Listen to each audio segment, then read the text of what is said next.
So this lecture is concerned with the nature of suffering and how that fits into Christian ethics. We've been learning moral theories that attempt to derive a correct action from the nature of reason alone. But you may wonder why, for a Christian, why there was no theory of morality embedded within Christianity and within the New Testament. The only commandments that we're left with are, you shall love your Lord your God with your all heart, with all your soul, and with all your mind, and with all your strength. And the second commandment, to love your neighbor as yourself.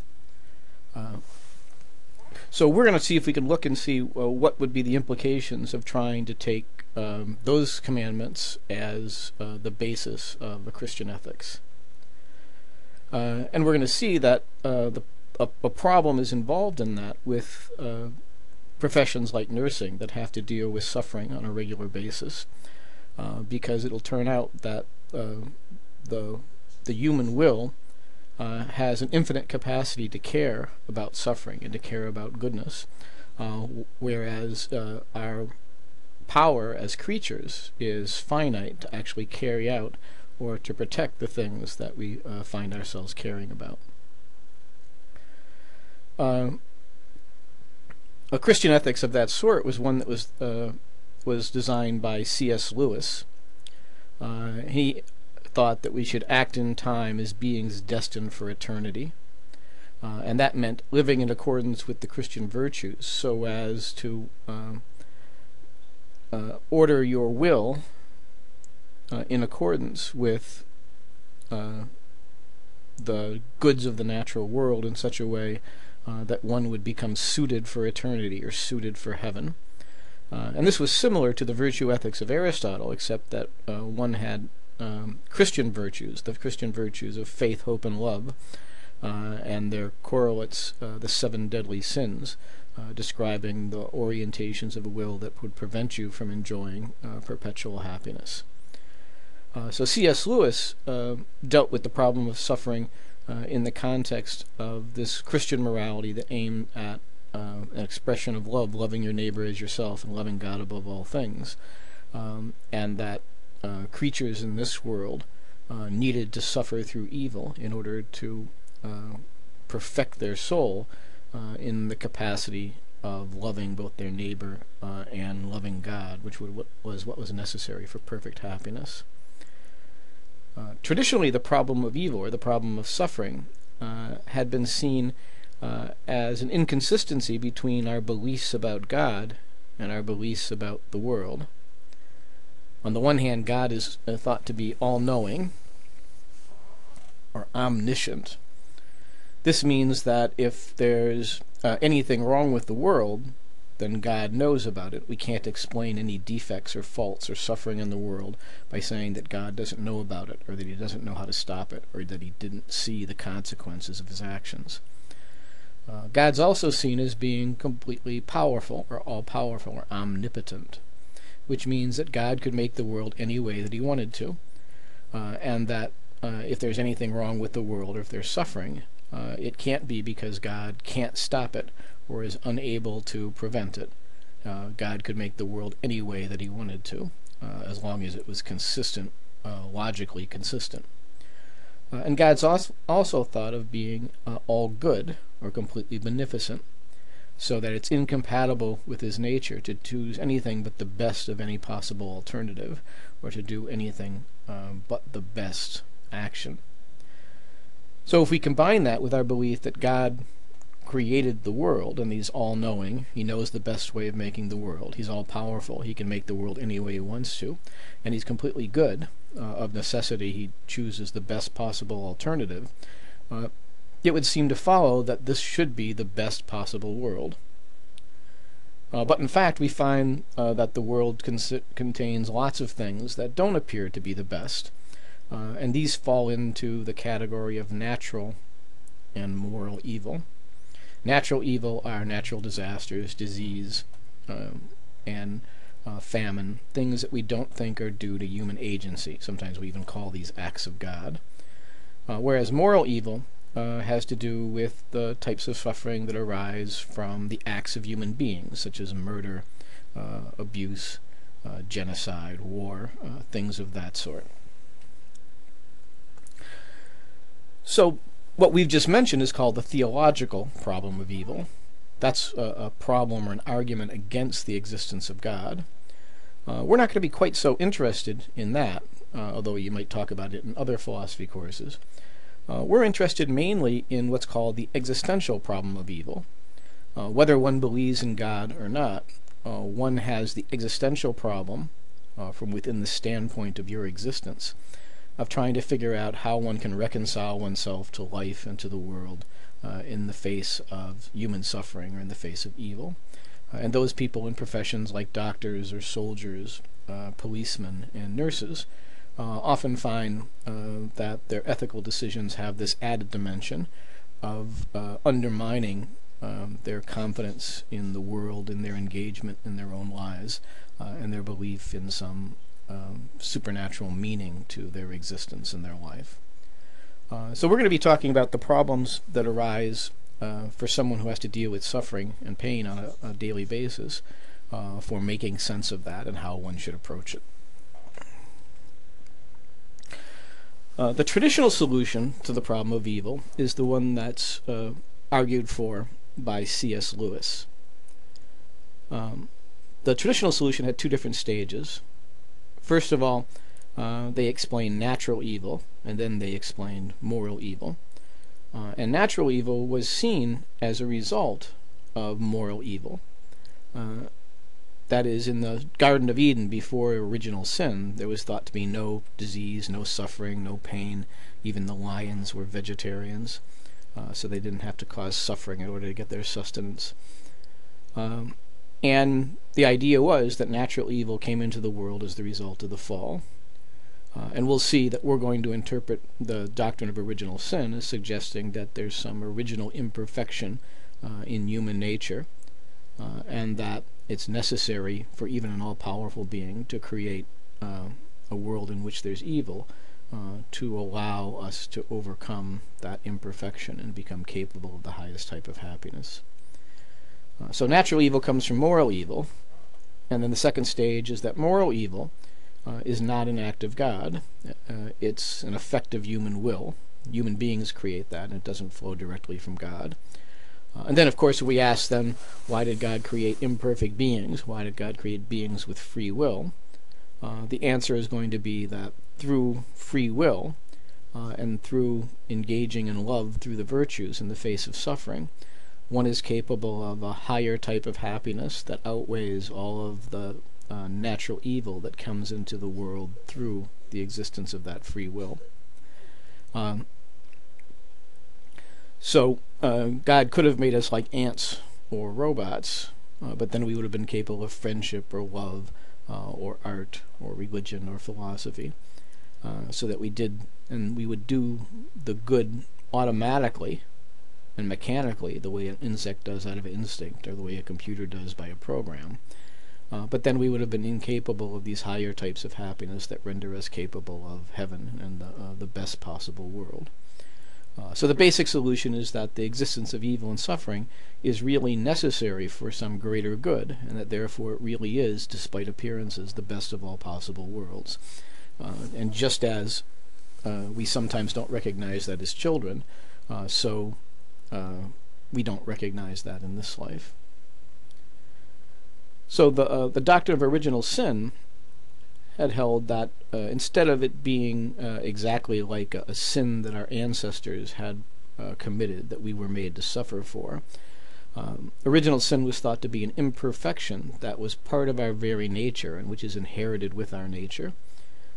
The idea is that human beings, given the fact that they're creatures and are imperfect, are such that even a perfectly benevolent and all-powerful God couldn't have made us happy right off the bat. He couldn't have put us in heaven right away. Just in the same way you may think a child isn't going to be capable of enjoying all the goods. If you put it, in a paradise with all the candy and all the food and all the perfect toys and things that it wanted to, it still wouldn't be able to be completely happy.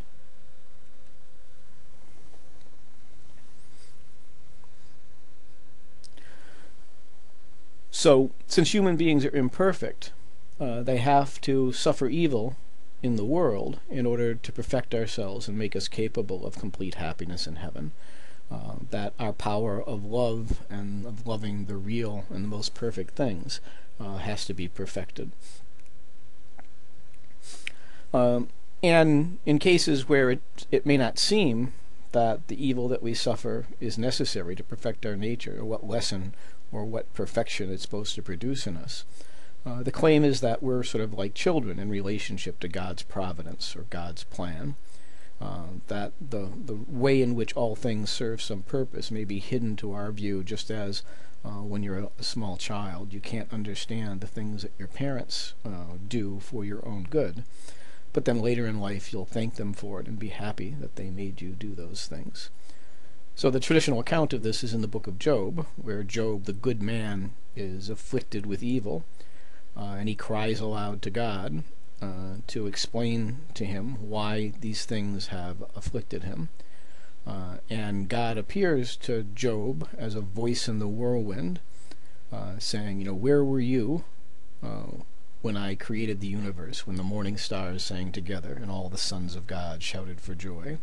Where were you when I laid the foundations of the stars and bound the influences of the constellations? Where were you when I invented the tiger and created the Leviathan, or the great beast of the oceans?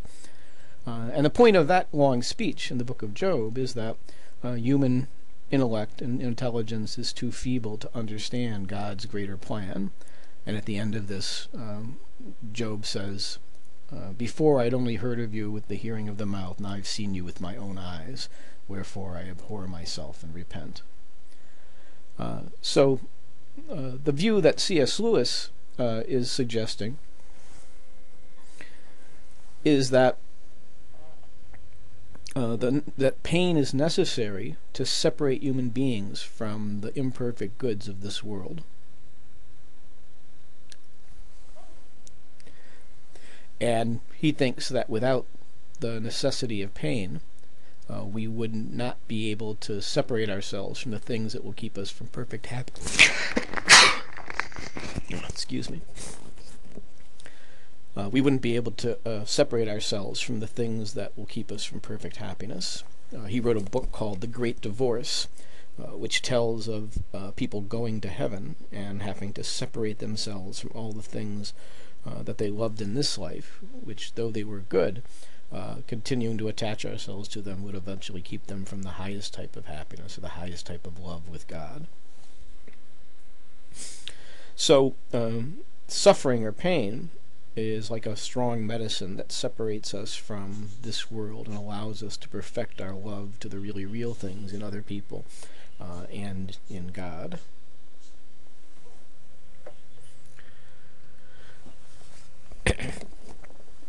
Now, we didn't read anything by the next author we're going to talk about, but Simone, the second philosopher we'll talk about, has views that were influenced by him. Fyodor Dostoevsky was a Russian novelist who lived in the end of the 19th century, and he wrote a book which many consider to be the greatest novel ever written, called The Brothers Karamazov, in which he considers the existential problem of evil and raises important objections against this traditional view, suggesting that even though it may be beyond our ability to know what the greater plan is, that it presents significant problems for us to try to figure out how to deal with evil, especially given the fact that we can't understand what its purpose is, and we can't understand what lesson we're supposed to get from it. And Dostoevsky's claim was that in order to continue to take your life seriously, that one has to love life more than the meaning of it, which means that one has to be committed to the enjoyment of the goods that present themselves to you in this world, even when one can't understand how they fit into some larger plan or providence. His famous statement is that even if I lost faith in everything, lost faith in the woman that I loved, and were convinced that everything in this world were disorderly, damnable, and perhaps devil-ridden chaos, if I were struck by every horror of man's disillusionment, still I should want to live, And though I may not believe in the order of the universe, yet I love the sticky little leaves as they open in the spring, and I love the blue sky, and I love some people who one loves sometimes without knowing why. And later, the character will say, that's the correct way, that if you love life first, then later you'll come to understand the meaning of it. And the basic problem is that when one, in order to care and take seriously the pains and the tribulations of this life, one has to care about all of the various different types of suffering that one can encounter with. Once you start caring about things, your will extends that care to wherever and whenever that occurrence happens. So if you start caring about hungry children, for example, you will find that you're caring about hungry people in China, you're caring about hungry people in India, and that there are far more hungry children than your actions could possibly remedy. Like the stories of people who go to India and start, giving a penny to the beggar children and find themselves besieged by hundreds and hundreds and hundreds of beggar children who, even if they devoted their entire life to it, they could not completely reform or fix. So the problem is that it seems that to deal with suffering in this way involves, and to make sense of the meaning of suffering, sometimes involves ceasing to love life as much. Oftentimes people who are dealing with suffering on a regular basis find that it affects their ability to engage in and care about the things in their own life. And that to prevent that, one has to sort of detach or let go of the suffering and deal with it professionally from a detached standpoint. Dostoevsky thought that to do so, in some sense, kills your soul and renders you incapable of enjoying the good things that exist in this world. So the traditional example that Dostoevsky gave was that if one were to pipe into this room the sum total of the cries of suffering or anguish that were occurring just at this moment, that the sound of that would not only deafen us, but would destroy the very foundations of the building. So there are far more suffering in the world that we're capable of not only remedying through our own efforts, but of even really seriously caring about. So if we were commanded to love our neighbor as ourself, how do we love ourselves? Well, at every moment, right now, you're thinking about the little petty pleasures and pains that are afflicting your body. You're thinking of itches that you may have. You're thinking of how your stomach feels, and you're thinking about all of those things. And the slightest little feeling that impacts your subjective welfare, you're thinking of it much more than you're thinking of, say, 1 billion people who live in China. So to love another person as ourselves would be to care as much about their pains and pleasures and desires as we care about our own, and to feel them as intensely, and to give them as intense intention as we give our own. And of course, anybody who deals with people on a regular basis can see that it's almost impossible to give them all of the attention which their pain and their suffering and the circumstances of their life demand. To them, they're the center of the world, but they can't be the center of your world. And that's just a logical restriction. If you ever calculated how long you will live in your entire life, you'll live about 3.6 billion seconds if you live to a ripe old age of 100 years. And that includes all the time that you'll spend sleeping and going to the bathroom and looking for parking places and doing things like that. And then we now know that there's over 6 billion people on the planet. So you've got about a half a second to think about the pains, the pleasures, the trials, and the tribulations, the entire life story of each particular person on the planet. And we just took the time that you could have spent thinking about mine. So it's literally impossible for you to love your neighbor as yourself. So there are two different types of problems here. One is, so how should a person act who wants to carry out the basic commandment of Christian ethics, to love God above all things and love your neighbor as yourself?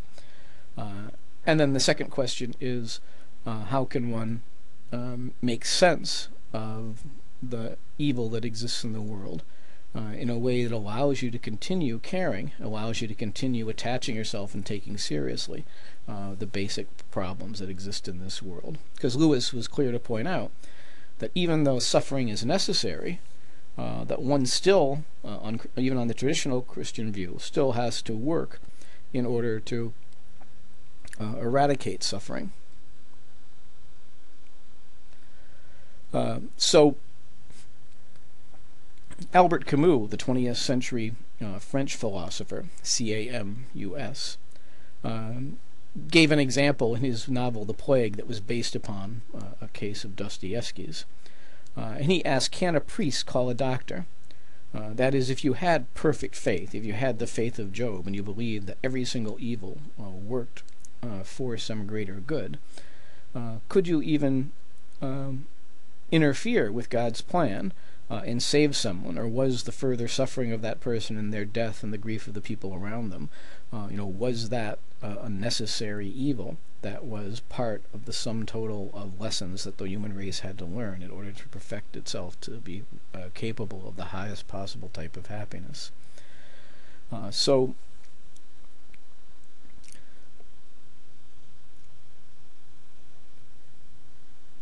it would seem that if you were going to take seriously the belief that everything happens for a reason, that there's a providence beyond human understanding, that would make it difficult for you to tell which of your values in this world you're able to take seriously and how you should act in this world. If you see a bus about to run over a little girl, do you know if it's part of God's plan that you save the girl, or do you know that it's part of God's plan that you let her die, because that suffering or that evil, like all the suffering and evil in the world, is a necessary component of the best possible world?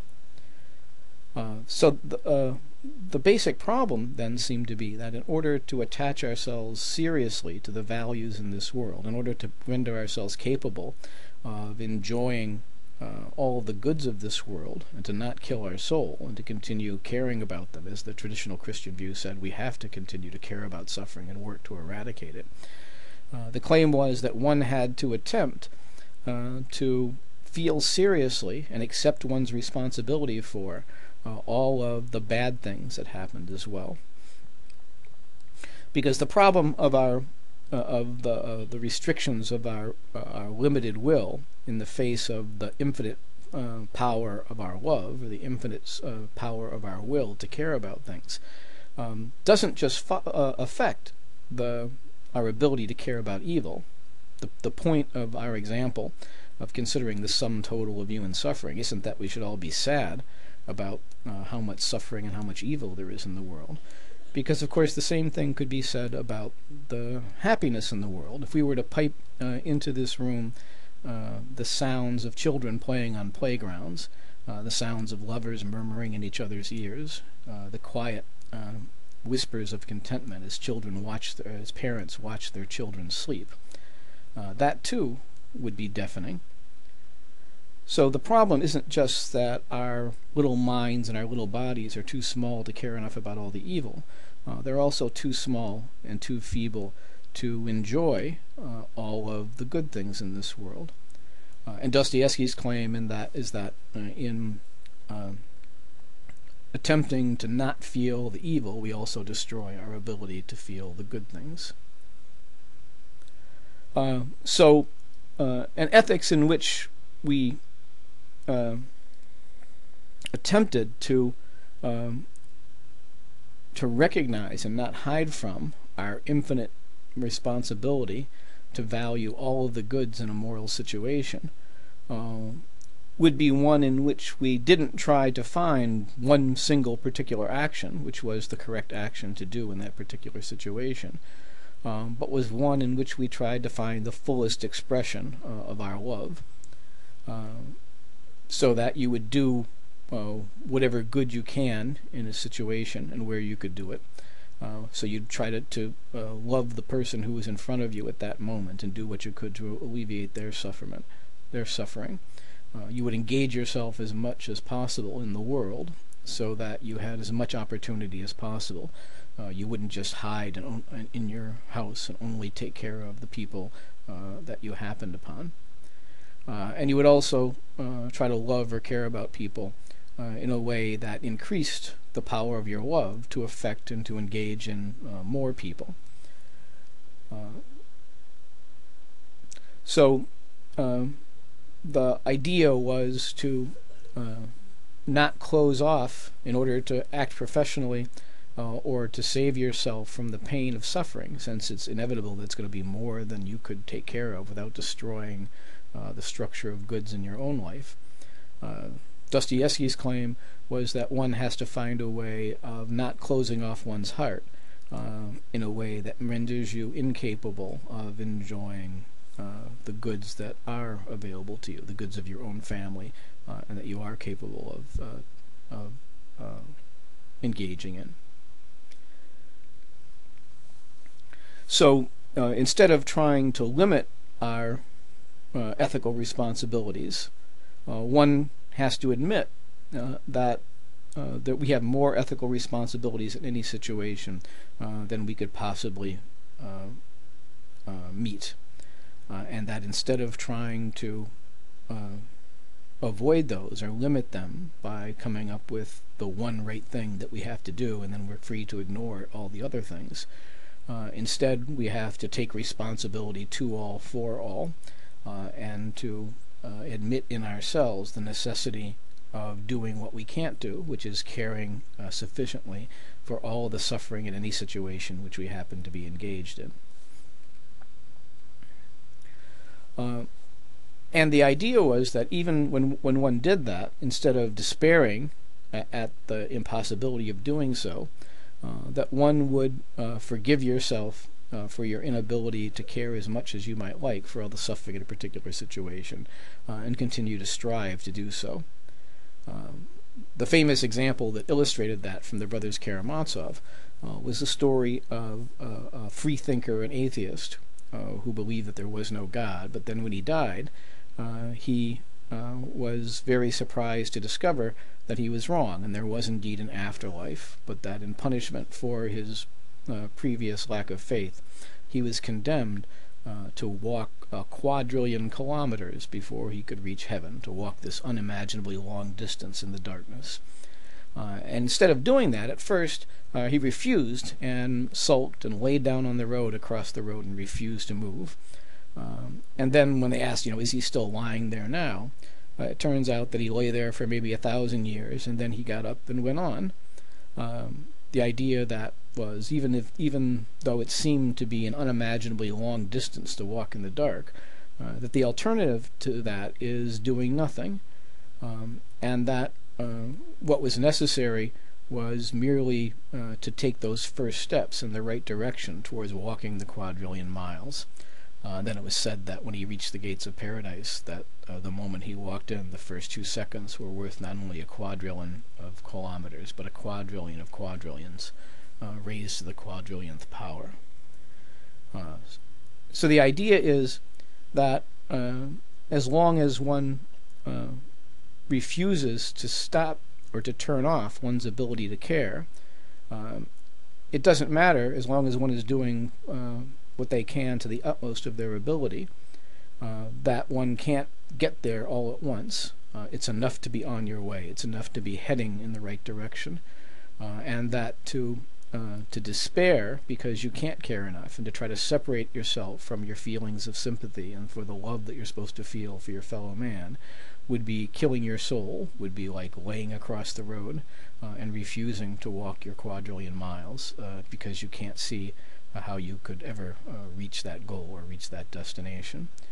So even though we can't see how we could love the infinite amount of, care enough about the infinite amount of suffering, or enjoy the infinite amount of joy that's given to human existence in this world, Dostoevsky claims that we have to continue to strive, to continue to move in the right direction, and to act in the fullest of our abilities. Again, to love what's in front of us now, to try to strive to love more things and bring more things in front of us that we're capable of loving, and then to increase our power for love, or to love more strongly. So that would be a way of summarizing C.S. Lewis's approach to the problem of evil, as supplemented by Fyodor Dostoevsky's account of how one can be responsible to all, for all. We had talked last week about Simone Weil, who had a theory of affliction as the source of human dignity. She also had a theory of the purpose of suffering in human creation, and the correct way of dealing with it that is appropriate to the problem of trying to fulfill the commandment of loving your neighbor as yourself, and to love God above all things. And she appropriates what was an old distinction in Protestant theology between the way of nature and the way of grace. There's a little film clip that I put on our website, on Google Docs and on our regular website, which is a short little clip of the summary between those two different approaches to life from the recent film by Terrence Malick called The Tree of Life. On the one hand, there was gravity, or the way of nature, which was the physical necessity of the material world that governed our body, that governed the world, that governed illness, that rendered us capable and susceptible to suffering. But then she thought that in counterbalancing that was the way of grace, an upward motion that was inspired by our presence in an infinite world, and that affliction and suffering had a special purpose in opening ourselves up to grace, or opening ourselves up to the fact that we're members of an infinite world that have a part of us that isn't subject to affliction or to pain. So most of the evil and suffering in the world is due to the way of nature, the fact that when we're affected by illness, or affected by our body, that we're subject to the laws of nature, and we become a thing, like a stone that falls in accordance with the laws of nature. And that suffering was a way of allowing us to feel that despite the fact that our bodies and our social circumstances were affected by the laws of nature in a way that we couldn't affect, there was part of us that cried aloud in rebellion against the pain or the affliction, that the suffering that our bodies imposed upon us, and that revealed to us a presence or a membership in some higher realm. So we had read that quote before, that the part of us that reacts to evil and that expects that in the face of evil that good will be done to them is the sacred part of a human being, and that our existence as creatures in the material world necessarily involves evil, that time's violence rends the soul, and by that rent, or that opening, eternity enters, and that the suffering that we feel was sort of a metaphysical necessity of the very structure of creation, and an expression of God's love. That in some sense the whole purpose of human existence was that conscious creatures might feel a certain type of suffering, and then accept that suffering and offer it up to God.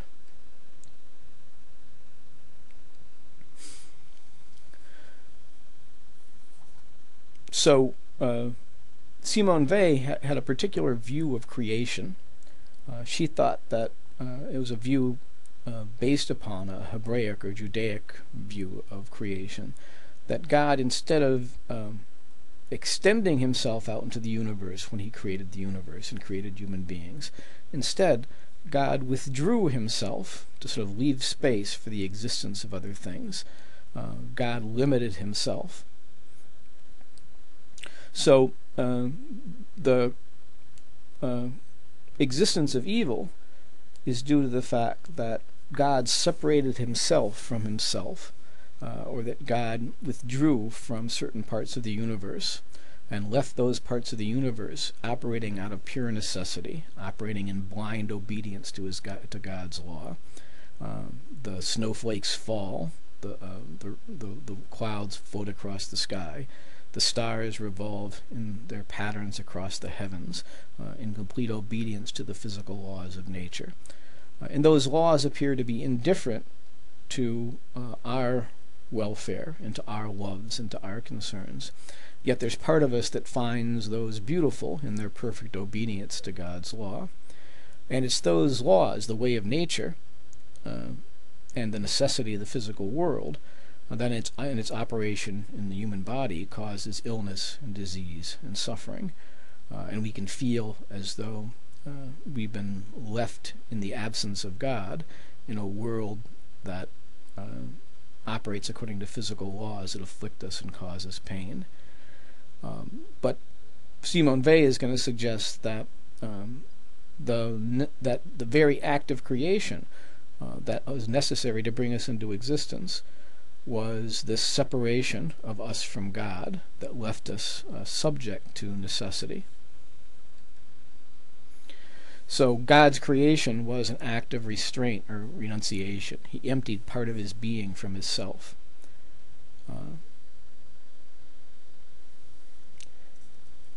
So at every moment, God has separated himself from himself, and our existence is made up of, Simone Weil said, of his waiting for our acceptance not to exist. He's perpetually begging from us that existence which he gives.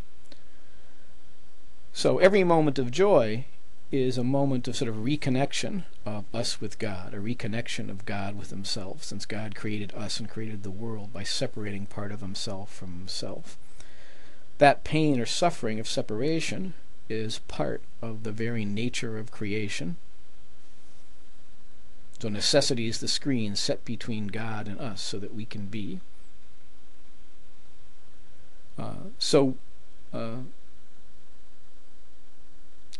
We descended down from God by God's withdrawal from us. That was the first degree of grace.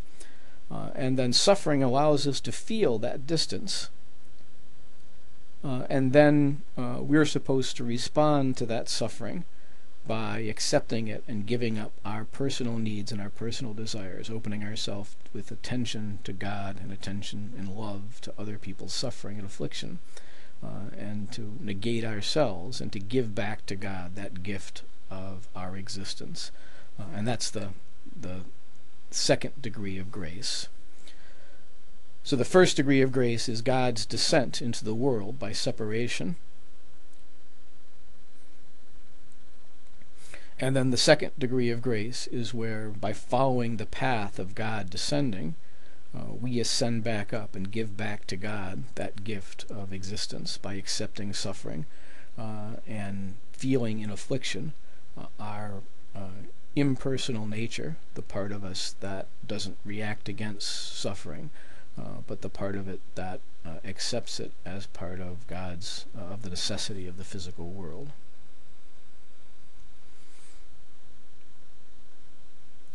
So Simone Weil said, "May God grant me to be nothing. Insofar as I become nothing, God loves himself through me." Another one of her favorite quotes was that God is everywhere and always attempting to love the world through me. So at every point in time, there's something that's capable of providing great joy, of providing great beauty. But when we feel suffering, that reminds us of our absence, or when we see suffering or affliction in front of us, that reminds us of our separation for God, and that our personal abhorrence of that, our personal pain at that, attempts us to withdraw from that and to recoil from it.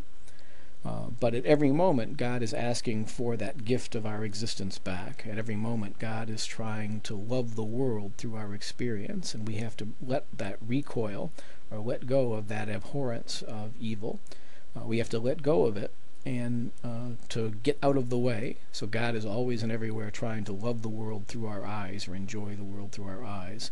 And Simone Weil said we simply have to get out of the way, remove the personal part of us. So instead of trying to avoid seeing affliction, instead Simone Weil thought the necessary consequence, or the necessary response to affliction, was attention, and that the full attention and acceptance of the evil or suffering in ourselves, and of the evil and suffering that we perceive in other persons, was the meaning of love. And that love, even though we would continue obviously to fight against suffering, since affliction, attending affliction rendered us incapable of ignoring it, of not doing whatever we can to alleviate it to the full extent of our ability, even when its demands outstripped our ability to do something. She thought that the duty of us in those situations where we were exposed to suffering was to fully attend and not look away from that suffering, and to accept that suffering without trying to avoid it, as a way of recognizing God's gift of creation to us, and the necessity of us giving back that gift to God. So the part of you that suffers is going to be the most important part of you, and it's going to be the part that will draw you up towards God, and it will always remind us that God is waiting to enjoy the world through our eyes, and that we need only get out of the way. So Simone Weil is going to suggest that there's a type of sacredness to suffering, which was part of the Christian preference for the poor and the afflicted. That there's some that even though affliction and pain can somehow degrade the dignity of the human person, that there's always something sacred or holy or spiritual about the process of suffering. And just as Dostoevsky said, one has to not turn away from the suffering in order to enjoy the good things of this world. So Simone Weil is going to say that one has to fully attend both to one's own suffering and to the suffering of other people in love, in order to fully grasp the real spiritual nature of our existence, and to return to God the gift of our existence. And that affliction focuses the separation of God and the necessity of the entire universe upon our soul, and in doing so reveals to us the most real part of us, and allows us, opens ourselves up to that second stage of grace in which we return the gift of God's existence to Him.